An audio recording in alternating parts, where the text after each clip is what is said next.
Okay, hello everyone. Once again, welcome back to our class. Today we're going to discuss again from chapter 4, Law of Demand, its assumptions and exceptions to the law of demand. Okay, this law of demand is a psychological law given by one of the famous classical economics, Alfred Marshall. According to this law, other things being constant, quantity demanded of a commodity is inversely related to the price of the commodity. Okay, inversely means opposite to one another. So this law states that other things being constant, other things here is relating to other factors that determine individual demand. Okay, so that means here other factors will remain constant.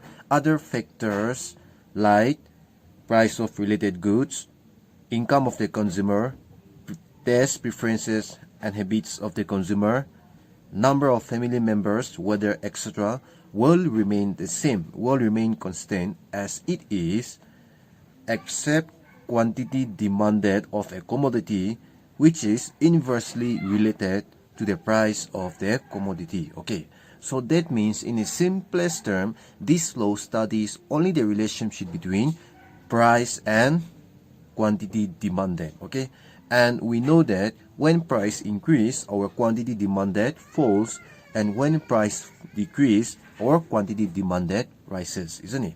So once again, I will repeat again, this law studies the relationship between quantity demanded and price of the commodity, keeping other factors constant. Other factors are price of related goods, income of the consumer, taste, preferences, and habits of the consumer, number of family members, whether extra, and other extra. Okay, so I hope that is clear, right?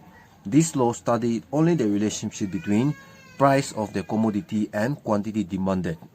And we know that when price increase, or quantity demanded falls, and when price decrease, or quantity demanded rise, isn't it?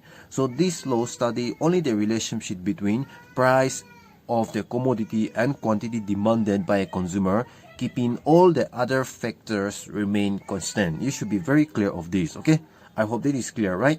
So that is the meaning and assumptions of the law of demand. Okay, see, it's given here even in your textbook, the assumptions. There should be no change in the price of related goods, that is substitutes and complementary goods. There should be no change in the income of the consumer. There should be no change in the taste, preferences, and habits of the consumer. There should be no change in the number of family members, whether etc. Okay, in short, the law of demand shows change in demand occurring means resulting due to change in price of the commodity only. Keep this thing in mind. Okay, next is exceptions to the law of demand. Exceptions means the factors that will not be taken into account under this law of demand. Okay, in day-to-day life, we come across certain situations where more of a commodity is purchased with rise in prices and less of it with fall in prices. This indicates that the law of demand is not operating. See, in our day-to-day life, many a times we used to see that as a human being, we sometimes tend to purchase goods when price increase, isn't it? Yes or no? To maintain our status or to maintain ourselves and so many other reasons. Okay, but in that case, the law of demand will not operate. Such a situation is called an exception to the law of demand. Following are certain exceptions where the law does not operate. One is goods expected to become scarce or costly in future. You see, when we feels that some goods are expected to rise in future, then as a precautionary measures, as a precautions, we human being tends to buy more goods and keep in stock as advance, isn't it? Yes or no? So in that case, those goods will not be included under law of demand. Okay, goods expected to become scarce or costly in future are purchased by household, that is us, in increased quantities, even when their prices keep on soaring. This is due to a fear of further rise in prices. I hope that is clear, right? Point number 2 is status symbol goods. See, this is quite interesting. Many a times, we human beings sometimes purchase goods or commodity even if its price rise in order to maintain our status, in order to maintain our prestige, isn't it? But those will not be included under law of demand, okay? I hope that is clear. Status symbol goods are purchased not because of their intrinsic value, but because of status or prestige value, okay? The same jewelry, when sold at a lower price, sells poorly, but when offered at 4 times the price, sells quite well.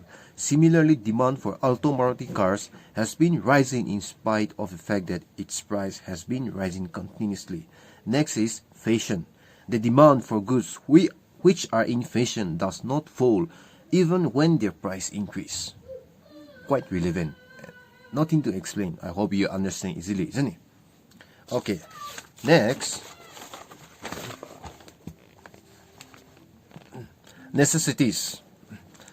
Okay. Necessities are those goods and commodity that we need in our day-to-day life, okay?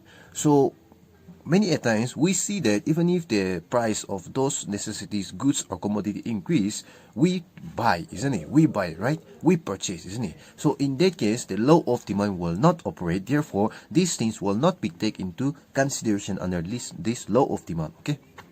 Point number 5 is emergency. In times of emergency like flood, famine, or war, households do not behave in a normal way, and consequently, the law of demand may not operate. Nothing to explain. It's quite simple, right? Miscellaneous. Future change in price, change in weather conditions, ignorance of prevailing prices, etc. are some of the other exceptions where law may not hold good. Okay? So, just a quick revision. First thing you have to keep in mind is, under this law of demand, other things remain constant. That means other factors that determine demand will remain same as it is, okay? Like price of related goods, income of the consumer, tastes, preferences of the consumer, change in weather, etc. Therefore, under law of demand, we studied only the relationship between price and quantity demanded, and we have inverse relationship between price and quantity demanded, isn't it? Because when price increase, our demand falls, and when price decrease, our demand rise. Okay, so that is the meaning and assumptions of law of demand, and there are some factors which will not be taken into consideration under this law of demand, that we call it exceptions, that we have just explained. Goods expected to become scarce or costly in future, status symbol goods, fashion, necessities, emergency, and lastly miscellaneous. Okay, I hope that is clear, right? You go through again, and if there's any doubt, you ask me anytime. Okay, thank you.